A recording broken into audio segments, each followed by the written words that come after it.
ఆ మధ్య ఒక కామెంట్ విన్నాము, ఏ రూపం ఉన్నదని మీ దేవుడిది?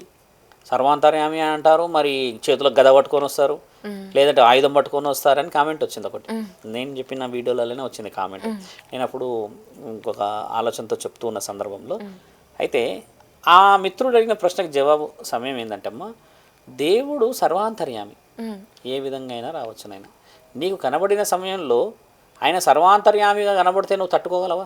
లేదండి. నీ శరీరం కాబట్టి నీకు ఆయన నీలాగే కనబడితేనే తట్టుకుంటావు. అంతే. 4 చేతులతో వచ్చాడా, 2 చేతులతో వచ్చా కాదు, నా భక్తుడు నన్ను చూసి ఏ విధముగా నన్ను స్వీకరిస్తాడన్న రూపంతోనే కనబడతాడు దేవుడు. అవునండి. అలాగా మహాక్షేత్రాధిపతి కూర్చున్న కాశీ ఎందుకు మహాపుణ్యమైనది, ఎందుకు మహాశివుడు అక్కడ నిలువై ఉన్నాడు, కొలువై ఉన్నాడు అంటమ్మ.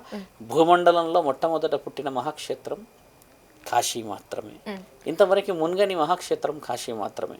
ఇంతవరకు ఎన్నో ఎన్నో ఎన్నో రుజువులకి ఇంకా రుజువులు ఇవ్వలేని మహాక్షేత్రం కాశీయే. ఎందరో నాగసాధువులు, అఘోరాలు, క్షేత్రపాలకులు అక్కడే ఉండిపోయినా కూడా ఆ పరమశివుడు ఒకసారన్నా దర్శన భాగ్యం కలిగిస్తే అక్కడే ఉన్న విభూతితోనే మేమందరం కలిసిపోవాలని ఎదురు చూస్తున్న పెద్ద క్షేత్రం అది.